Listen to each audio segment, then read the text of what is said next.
for his redemption arc, and I think this might be the game for it. Yeah, screw it. I'm going with my golems as well. Sorry, no spice today. I'm siding with you once again, but yeah, I think this is looking like it's a pretty good chance for my golems to try and take this series and make it 1-1.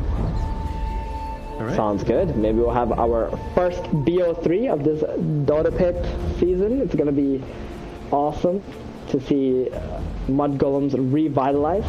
I have some hopes for them with this draft. Yeah, very much so. Let's get into it. Game number 2 of Alliance versus Mud Golems here in the OG Dota Pit, starting right now. So Supreme's going to be, of course, heading back to the mid lane once more. This time the Undying's on his team. He's going to be playing mid versus the Tiny. I imagine he's going to do pretty well in this lane. I mean, Tiny's lack of armor is surely going to hurt a bit in this matchup. I mean, it's just going to be a farm fest, right? I think one thing Supreme should have learned from last game is just focus on your own network. Get your items. Try not to die early, and just be this immovable wall on the mid lane, so the Alliance can't just come in and take your tower. And eventually, you're gonna get this Aghanims that's gonna be pretty game changer. Ooh, FNG, the cheeky boy. He wrapped around the back, grabbed himself the bounty rune, and that's gonna secure Alliance 3 bounties. One problem with Mud Golem Zeros too is they're not really good at this early level 1 trying to get first blood. Even if they found FNG, they wouldn't be able to stop him from actually trying to contest for that rune, unfortunately. No, certainly wouldn't. So they're going to try and put some pressure onto Nico maybe here in the top lane, I'm sure. Milan, Milan has second skill and he's in a pretty awkward position. Nico Baby keeps throwing axes at Milan, it could be quite bad for him. But he does have boots though to start level 1, so smart play on his end, understanding that this lane is scary. There's quite a bit of slowing that could be happening. Just going for the boots instead. Yep, just wants to keep his distance from this Omniknight as well, who's a melee hero. Meanwhile, down the bottom, we got Skitter laning up into S4, who is playing the Mars. And I imagine it's going to be a pretty good lane. I mean, laning the Mars into the Undying is never ever fun. Yeah, it's not. And Skitter, I do expect him to have free farm, and Fada to just constantly heal Skitter up. And one reason why we do see S4 playing Mars is because he didn't want to play Nature's Prophet core against Sven. But now he's playing Mars core against Undying. It's like, you're stuck between a rock and a hard place, and, S4 just sucked it up. He's like, okay, I'll just play Mars, at least I'll have better mid-game, team fight capabilities with this hero, and you just play the Nature's Prophet. And that's good. Yep, that makes sense to me. All checks out. So, yeah, the fates I'm imagining it's going to be pretty quiet unless, obviously, the Morphin gets caught out on Falagi, which is very unlikely. FNG on the run, TP's away, we'll just about make it out, and we'll survive on the Omni. But Milan sees him, and FNG doesn't have a whole lot of regen. He doesn't have a whole lot of regen. He only has one more tangle left and a stick coming out, so no shooting subs also. I don't expect Nico Baby to solve his position 5, that's for sure. That'd be a weird timeline. He's even going to get his crit kill for this as well as Milan just comes through and snipes it off. That feels bad. Yeah, FNG not going to be able to provide a lot of support for Nico Baby anymore with how low his HP is. He's going to have to wait a bit under the tower, getting that 1 extra HP regen. So now. Don't let first blood just yet. Dylan's bottom lane Skitter 14-4 compared to the Mars who is 7-2. Man, he is not getting a lot. Neil Hanskin's been doing a bit of jungling, but it's 4-1, so that's kind of where this lane's being made up a tiny bit, but still not amazing. Radiant's courier has been killed. Nag the back bottom. Just a little win for Alliance for now. Yeah, they need him. They need those little wins.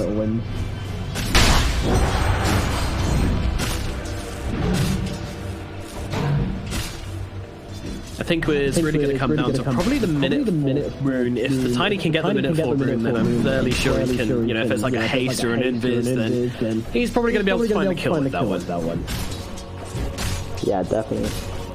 Is it me, or did Hanskin deny a ward bottom? I think he might have actually denied it after he killed that courier. Didn't want Fought out to be getting that, maybe.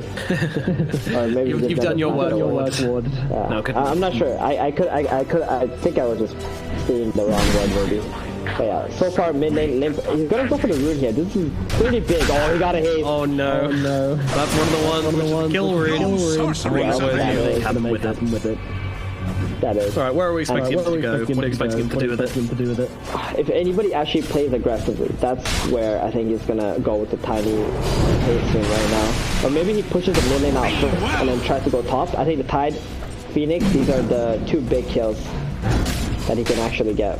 Oh, FNG, if that connects, quite connect with the second Fire Spirit's not going to be enough to bring down FNG now. So 33 is going to be jumped a little bit, but FNG, big mistake, walks into range off the gush. I'm fairly sure 33 actually just leveled that one up. I'm not sure if he's been using it so far, so maybe just kind of caught him off guard, holding the skill point, and it pays off pretty big there. Alright, here comes the time top though. He wants 33. Oh, he wants 33. I think he's got 33 as well. Limp comes flying into this top lane. 33 tries to bury his head in the tree. Please, no, don't kill me. But Limp doesn't care. The Tiny doesn't care. Finds him in the tree line, brings him down. And that's going to be a rotation. Meanwhile, the Phoenix. Doesn't quite get the bounty, unfortunately. Limp also snags the bounty. Big plays from Limp. Like, not only has he done very well mid, but he gets the kill onto the offlaner, steals the enemy bounty rune, and makes it back to the mid lane before Supreme can do anything in terms of pressuring the mid tower. Very well played from him. Very nice. 2 for 6 on the bounty runes now for Alliance as well. So they are finding their wins where they can. It's pretty big. Meanwhile, down the bottom lane, Skinner being jumped a little bit by Handskin and S4. Are they really trying to commit to this kill? Looks like they are. The body blocks from the tree. It's pretty damn good. Skinner, he can't run away. He's stuck by the creep. One more right click will be near. The Goblin Creep doesn't connect. Spear comes through. They grab him with the spear. Beautifully thrown by S4, bringing down the Sven. That was really nice. In the end, S4 gets the kill onto the Sven. He's going to be very happy with that one. You know, although he has been farming well, there's been a lot of pressure being put on the Sven because of the Nature's Prophet. The right clicks, Lightstone, Mars, constantly spamming skills too. Oh, some really nice body blocks from those treants as well. Handskin proving he's no stranger to the Nature's Prophet. He is not. Limp, meanwhile, was able to find himself another critical rune here. He actually tossed Supreme out to try and take the rune whilst he was in the air and was successful in doing so. Now has himself an invis to go. Yeah, that's pretty nice. Mid Tiny with invis, not going to be able to kill Morphling, I want to say, because he already sees it, right? Like, he knows Tiny has the invis. He literally saw him pick it up in front of him, so he's going to be very safe for the next 2 minutes on Supreme no matter what. Now, if this was like a position 4 Tiny who got an invis, you can't really play around that easily. Or if you're like a Morphling carry, you're not really thinking too much about it because there's somebody else right in front of you. I don't expect Morphling to die, but this invis can make pretty big plays on one of the silents again. Most likely on 33 again. I think he's the one that you really want to be bringing down at the moment, because if he becomes too tanky, he's going to just become the super big stone, in front of your tower that you just can't deal with. So let's try to kill him and shut him down so he becomes squishy, not hard to kill. Yes, crack his hard exterior to get to the soft interior of the dream. But yeah, right now this net worth chart is looking very, very good for Alliance. They have got 3 cores holding the top 3 positions, and their graph looking pretty tasty as well as things starting to fall in their favor. What? I mean, these lanes have kind of just been quite nice for them. They've been winning their little trades, making some really clutch plays to turn that top lane in their favor. All 3 lanes now going their way, but it is close. It's not super convincing, but still pretty good for Alliance. They're going to feel happy about this. It's most surprising to me is how bad of a lane Skinner's had. I mean, we've seen Skinner as well. He's been really struggling throughout the past kind of month or so. Past few months. In the carry position. And it is about Mudgold. It's about how they want to play. They don't tend to play for Skip very much, which in this patch does seem interesting, but obviously it worked in ESL Germany. It's a strategy which can work. Oh, Supreme. Limp tried to catch him off, but Yeah, he was ready for it, and he's going to be able to defend his tower because of this, I believe. Although fortification has actually been used, but they're looking at Handskin right now, stealing the tiny form, comboing up Handskin. They're going to be able to bring him down. Fada will clap him up, and that is 8 dead. Nature's prophet. You got to respect the ulti switch from Supreme. Yeah, exactly. Maybe he wasn't expecting Morph to skill up Morph on level 6. And that's why he was doing that, but as soon as he changed it to Tiny, I was like, oh no, Handskin, you're in a lot of trouble, buddy. Just wave on top of you, get the combo. And where is he going to go now? He's going to go bottom, heal up S4, maybe try to push his bottom lane out, get some pressure on the bottom tower now. Look at Lim, he's stealing the enemy stacks, he's stealing the Tide stack. That's very nice. That's a 3 stack right there that he managed to take away. Dire's middle tower is under attack. Yeah, that was from the Tide. That was his comeback stack. He doesn't have that anymore. He's going to walk to the jungle and be very disappointed. Nico. Yeah, these silence no longer going well for Mud Golems. Troll getting very far ahead now ever since that rotation from Limp, and bottom lane Skitter, once he died to the Mars plus the Nature's Prophet, he's also struggling. Still only level 5. Doesn't really have many stacks either in the jungle. The only good lane I think right now for Mud Golems is pretty much a Morph lane. Like, he's got good levels, he didn't die this game, and as long as he keeps on this pace, he can do something. Alrighty, I'm all on board for the Supreme Redemption story. Happened from the start. Oh, S4. Meanwhile, it's dropped an arena down the bottom lane. Not so much avail, but at least he's going to be able to kill this Tombstone of the heal comes through. He's finished the job, we'll be able to actually get the deny out onto it, and now with the trees, with the spear coming back onto the Sven, but I think S4's dead regardless. Doesn't really have a counterplay here. They're going to be able to run back slowly enough. They do commit the Ravage for it, but they're still going to be able to give him that kill. Meanwhile, Supreme jumps in and gets himself a courier at mid. All is well. Mud Golems, they take a little bit back to themselves. Yeah, that was very nice. I mean, the Mars try to make a play. Oh, Milan. Thing is that he's dead here. Oh, maybe not. There's a lot of attacks this low. It is indeed, yeah. Nick maybe struggling to finish the job. There's so many heroes. He's going to go for the play where he goes across the cliff, but they know where he is. They know what he's about. Icarus dive as well, though. Never mind, he's out of there. Goodbye. Good. Oh, that was so nice from Milan there. Really understanding his hero well and getting out of that situation. But they are going to pressure up the tier 1 tower. I wonder if there's going to be a defense here from Mud Golems. Doesn't look like it. Tidehunter doesn't have a TP, he's TP bottom. So, nice play from Handskin too, like understanding that the Tide went bot, top tower is open. Oh, poor Bata. Tried to heal himself up, but with just one hero nearby, that was a very, very small heal indeed. And the Tide's going to be able to get him off. Very simple. They got some nice vision up in this triangle area already. Alliance want to control this. You don't want to let the Sven farm the Ancients. Wait, Supreme? He's going for Nico, baby. Thinking about it, and he comes out until Tombo comes down. It's not enough damage to bring down Nico, baby, though. He had the wand available, pops it, keeps himself alive, and he would just walk himself away, but still, decent amount of damage outputted by a Supreme there. That combo is scary. What was that? I feel like that combo should have killed him. Oh, it's only level 3 tall. Understandable. Very close. Did FNG the ancient creep? Oh, FNG. Was it worth it, buddy? Really, was it? I don't think so. He just ran in purification to steal an ancient creep and died for it. Oh, God. This is the patch we live in, man. We gotta take the creeps away. We gotta take the ancient creeps away. Take the creeps. Meanwhile, Supreme. Yeah, they're gonna burn through his face. Get off these creeps, though. But Supreme's going back in, looking at Limp, but not really doing anything more than looking. No touching, just looking.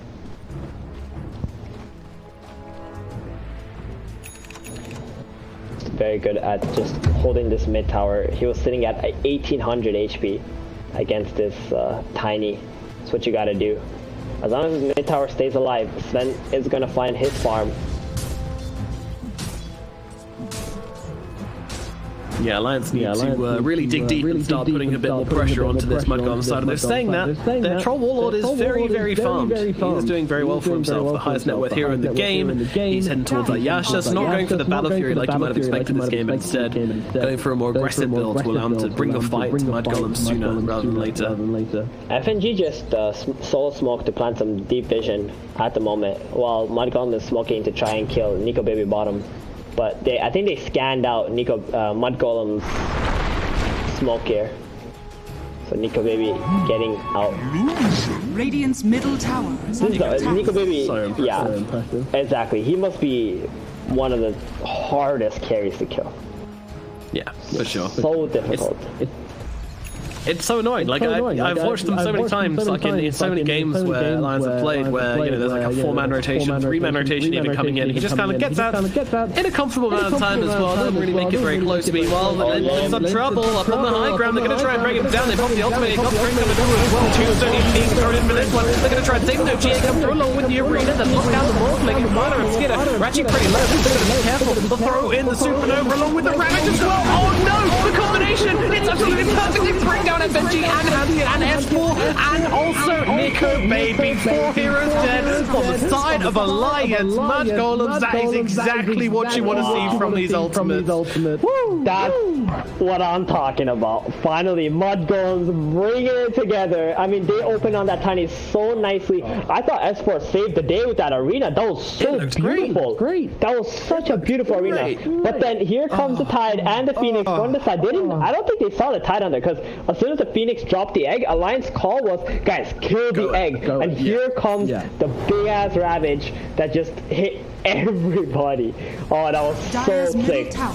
What an insane team fight. That's my crumpet. Yeah, I love it. Let's go. And that's a tier 1 tower too. Alrighty. A well-earned tier 1 tower. The Limp's coming in. He might be able to grab himself a kill. He certainly can. Brings down Skidder, but they want revenge. They don't want to let him go down for free. Little GG branch thrown out from Limp, and yeah, they realize now Mud Golems, wait a minute, we don't want to bet ourselves into a fight after that. That's a pretty big kill from Limp, bringing down the enemy carry. Definitely. He's got his blink. He had an arcane rune. Use that to bring down Skidder. I must say though, I don't think Skidder is the real carry in this game, right? Supreme is the real carry. That's what it feels like. Yeah. And he's actually going for E-Blade. So he wants to transform into Tiny, get the E-Blade, get that massive burst damage in this game, instead of going for the Aghanims route and becoming Sven and going in for the physical damage, I think. Because they have a lot of physical damage. It's probably not a bad idea, actually. Yeah, Tiny on your opponent's side. Radiant structures. Okay. I mean, even with the Heavenly Grace coming down onto the heroes, you still think it's good to try and go for the best? I guess you can make it instead. Radiant's bottom tower has fallen. The Heavenly Grace is not going to stop the magic damage from occurring, right? You just get some HP, but you can still die. Alrighty, well that's the game plan for Mud Golems. Meanwhile, the game plan from Alliance is going to be, well, probably don't try and hit the supernova when Ravage is available. That's not good. But otherwise, yeah, I think generally they're looking to blow up these big ultimates. They need to basically. Man, that was, I must say, it's so hard to actually watch like good teamfight combos actually land together, and that was so fun. Right? That was actually beautiful. Yeah. A nice bit of combo. And Mud Golems, they needed that too, because they were having a little bit of a tough time keeping up with Alliance. They are still behind in net worth, but the team fighting capabilities of Mud Golems is far superior than Alliance's. Alliance need to be up a lot more gold than this if they want to be able to fight into Mud Golems. Top tower is under attack. Bounties being picked up across the board here. Alliance once again getting themselves 3. What is this game? Every single time Alliance have got 3 and they're so good, yeah. Oh, there we go. They got 2 this time. Oh no, they didn't. It's just a bottle usage, yeah. I mean, it's just sometimes you get more bounties because you're ahead in the game and you control more of the map. Sometimes you get more bounties because you just kind of like pushing lanes out and you're outplaying your opponent, sneaking the bounties that you don't think your opponent is going to get because they don't think you're going to get it. I mean, those are pretty much the 2 reasons why you get more bounties than the enemy. Alrighty. Meanwhile, Mud Golems coming in at bottom, maybe looking for something here. They've got themselves a couple of heroes, but they are outnumbered. It's 3 versus 2. Supreme feeling confident with Fata, and they're just going to be able to reset. No real jump. I'm kind of surprised Alliance didn't immediately try to make something happen whilst this supernova and this Ravage was down. Are you? Yeah, I think they're just got a bit shook by the team fighting capabilities. Like, even though Ravage is down, they still can fight, right? It's all about the Tombstone and the Morphling. This Morphling is pretty much unkillable in this game, just because of the way that he's playing. He's just using the Morph into the Tiny for damage, instead of just using his hero to right-click. So it's making it very hard for Alliance. Oh, wow, yeah. Oh, dear. Milan, he feels good about that. Dropping the voice lines, too. He knows he's outplayed them right now, while Alliance is trying to make a play. Yep. FNG. Give them a little bit of a little bit of a poke, a little bit of a prod. You know what I mean? Yeah. It's really good from him. They're gonna defend bottom, but they're playing under vision right now. Milan might just be dead. Fear not, Harris. He's gonna be dead in like 2 seconds. Let's say it's less than 2 seconds. Yeah. Pretty quick. Exactly. That's gonna expose the ward though, and it is gonna allow Mudgolems to actually defend the bottom tower. This Tidehunter has become unkillable, Radiant essentially. structures are fortified. Yeah, he's a big old watermelon. Gonna take a big old knife to cut through him, and they don't really have that on the side of Alliance right now. Maybe if the troll can get on him in the ranged form without getting anchor smashed, then that could bring him down, but at the same time, the troll's not that hard-hitting just yet. He's not really going for a very, like, damaging build. Yeah, he's going for a BKB. I don't know about that. Like, he doesn't have the Battle Fury. He's not going for some super carry build. He wants to play aggressively. I wonder if he needs to go for a Diffusal Blade at some point against Mudgolem's heroes. But he also needs a Basher though, because he's fighting against Extend.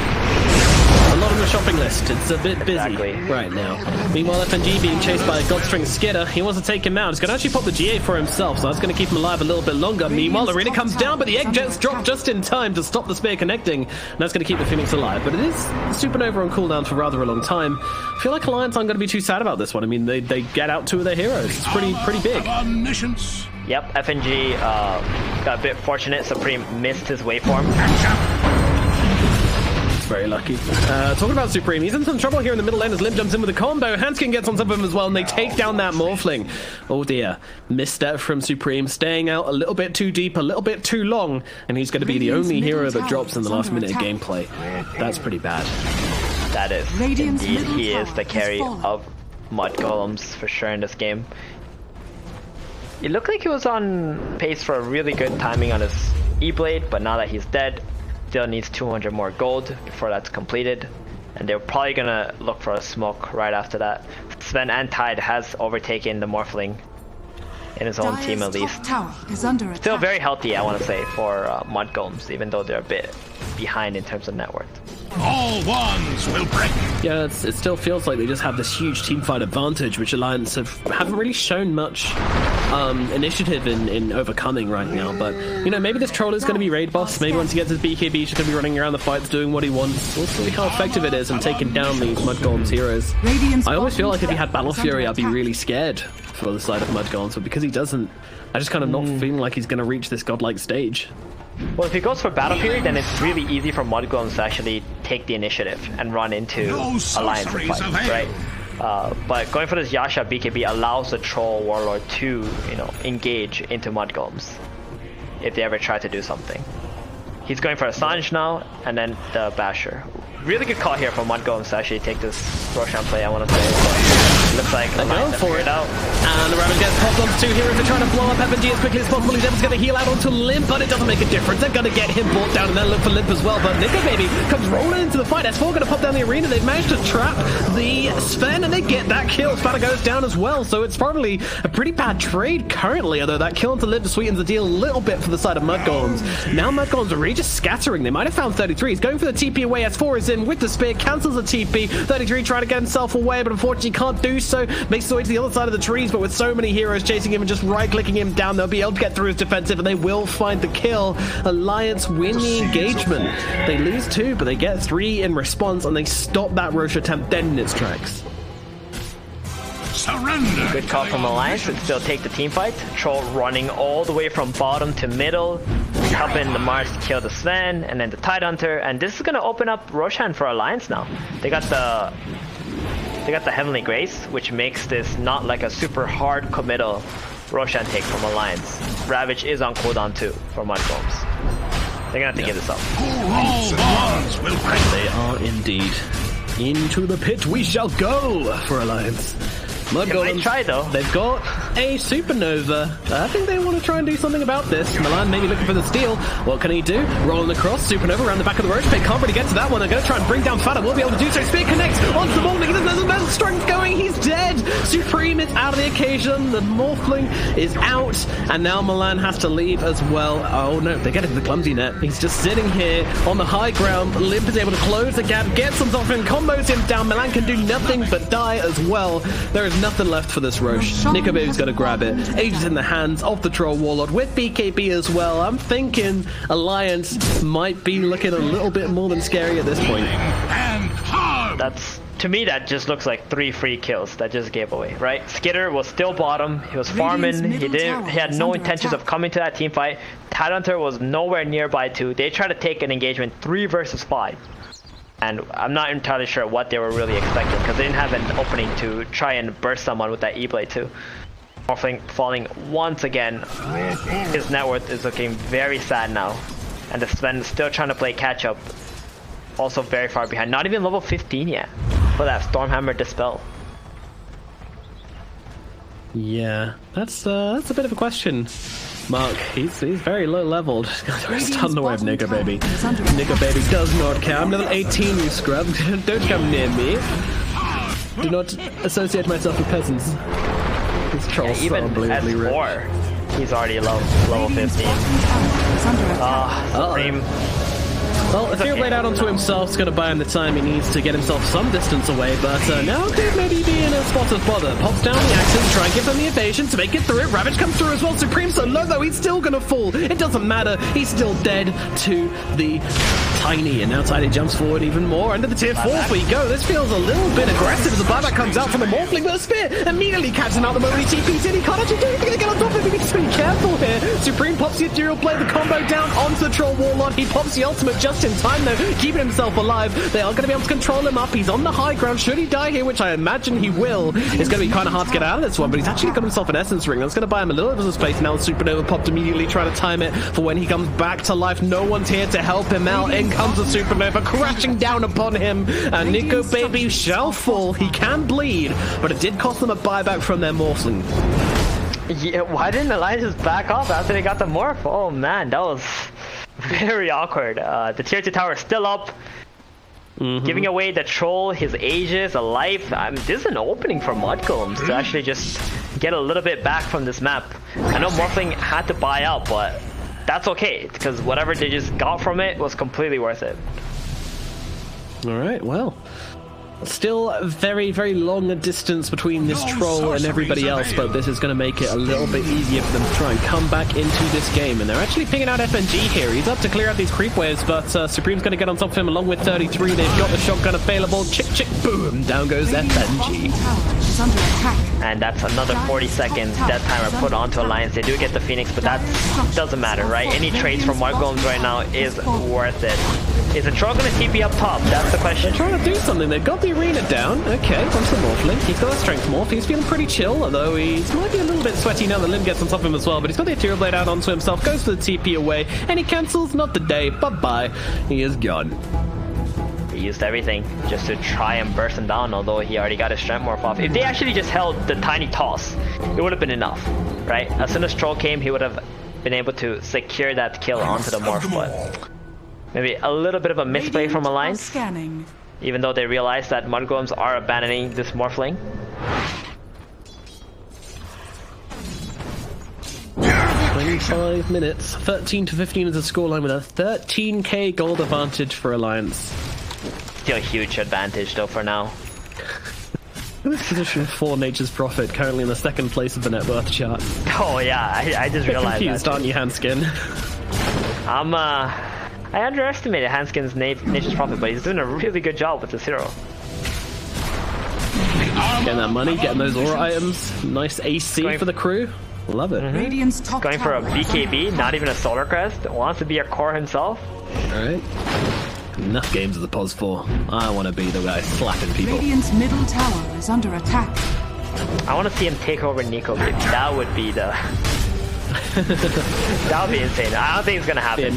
Anime plot line right there.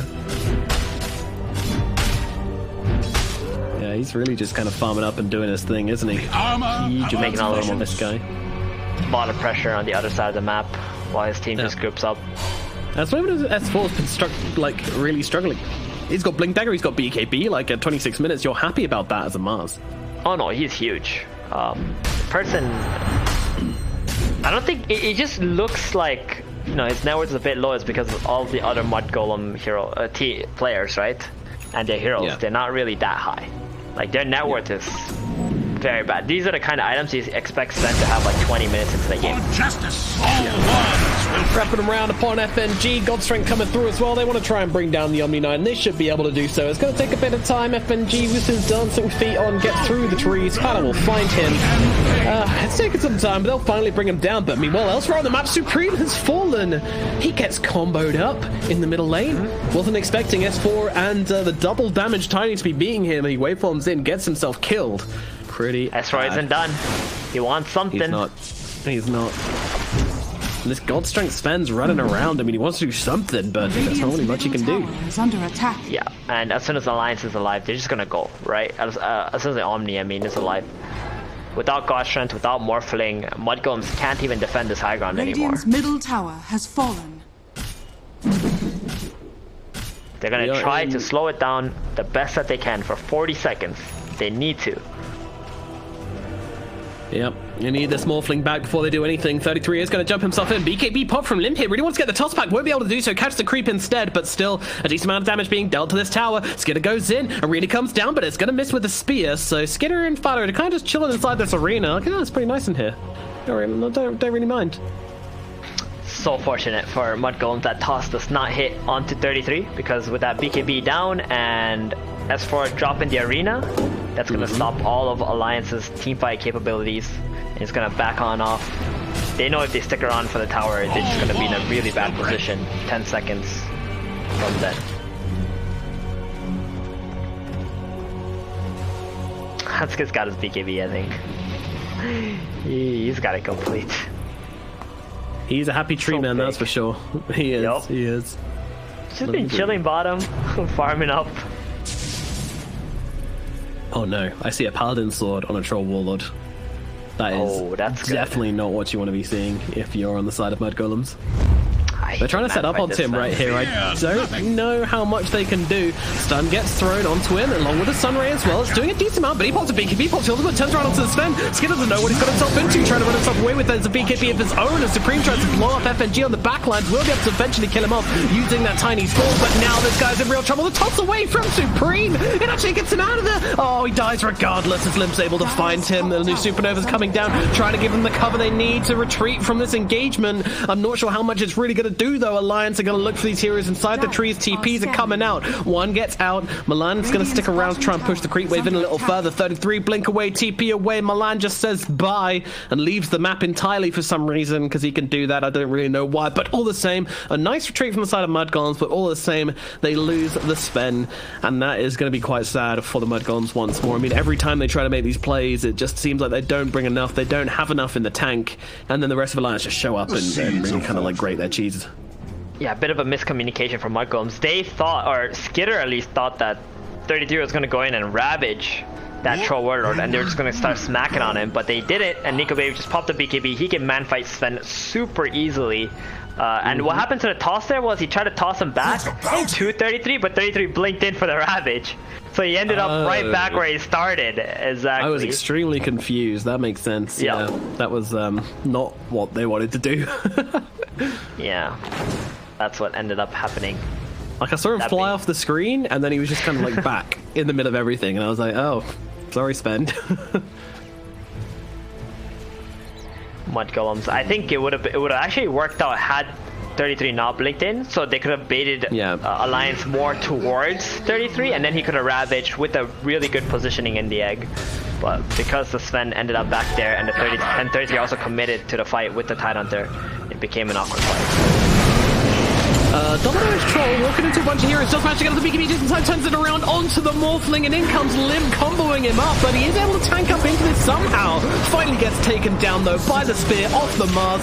Madgolem's desperately trying to fight into this one. Looking at Nico, baby. Nico is getting kind of low. The Sunray doing its damage. 33 on top of him as well. Skidder trying to close the gap. Fortunately, he just doesn't have that axe, so he can't close the gap. Turning around now with the Abyssal Blade. Actually gets on top of him. Nico, baby, just trying to fight up. Will finally get killed off. It took that time, but they do get him down. FNG as well is going to die to the sword of the Sven. Meanwhile, S4 on the run. 33 trying to close the gap as Lim comes in the back. It's S4 getting out. It looks like everyone gets out here. Maybe I spoke too soon? Nah, Lim's too tanky to go down here, and they've actually got to be cautious of losing their Sven as S4 comes back in, goes with the God's Rebuke, looking at Fata. Net comes through as well as 33 just gently smacking into the side of S4, realizing he's not really going to do anything here to save Fata. Fata will die. It's a very awkward fight. Like, there's a lot of heroes on full HP and full mana, but just can't really commit to each other. No, it's because of Hanskin. He was pushing the bottom tier 3. That's how the engagement broke off when Skidder TP bottom, got cancelled. Gosh, done it. And Mud Golems kept having to TP people or try to get someone down there to stop Hanskin from taking their axe. So, really good play from him. But this fight started off with Alliance, or at least Nico Baby, making the one taboo against Undying. You never fight into these high grounds, right? As soon as a Tome landed up there, even though you have a BKB, even though you can man fight the Sven or the Morphling, it was just so difficult to bring that Tome down. And that's where Alliance found themselves being stuck and losing their Troll Warlord. It's so hard to play into this Tombstone when it's up on there, especially with the heroes they have. It's actually really imbalanced because of the mischance as well onto the hill. So you can't really guarantee that tomb to die. Plus you have to worry about the Undying Soul ripping it, and also some of your attacks missing.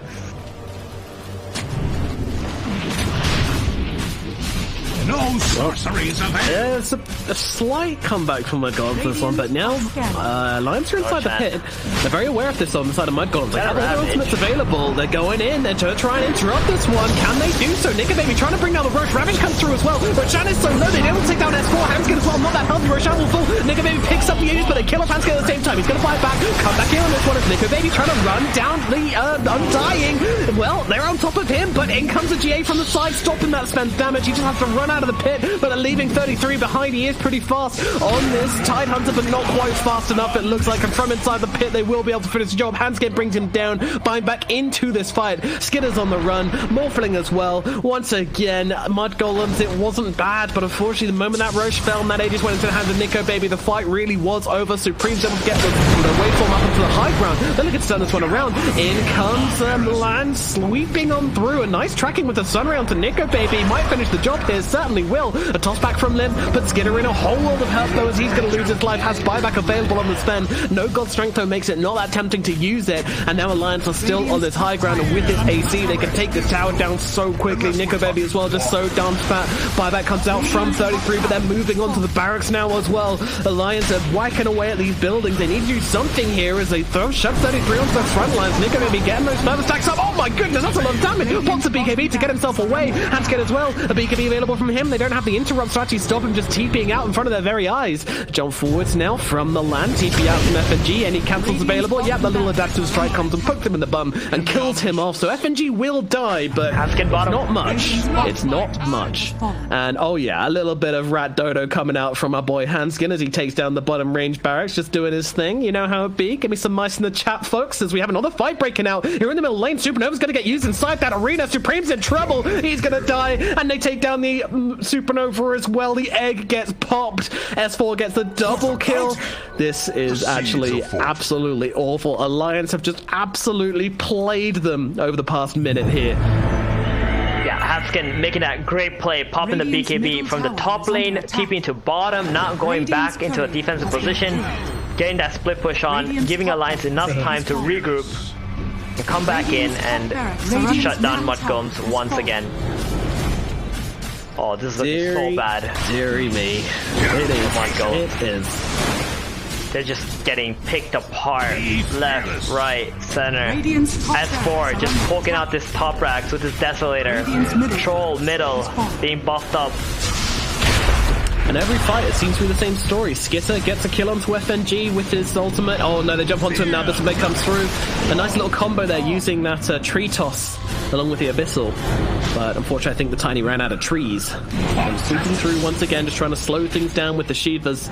They have no range barracks left, by the way, and they have 3 melee barracks left. That's Nature's Proper Things. The arena comes down. They manage to catch out Fata. He is gone out for the count. And they're going to take down a Tombstone along with him, but in comes the Ravage. Here we go. They're going to try and make this fight happen. They're moving on to Limb. Can they bring him down in time? GA comes through. They're keeping him alive. He's the BKB and the GA. They don't have the damage. They can't get through his defenses. Limb gets away. They're going to try and turn around and get the kill instead onto the Tide, but he's going to be okay. Meanwhile, Supreme controlling up Nico Baby, but in comes the Abyssal. He should be okay here on the Morphlingers. In comes the Supernova. Getting popped. Trying to control him up. Can they take down that Supernova? Yes, they can. It goes down. Milan is dead. 100 seconds without him, as FNG will follow him to the grave. Sorry, Fata follows him to the grave. They'll blow up Supreme as well. They're hemorrhaging heroes right now. They just do not have the ability to fight into this team Alliance. They are too damn strong, too damn tanky, and too damn good. They will take down Mud Golems with the clean 2-0. The double 2-0s, I mean, I can't say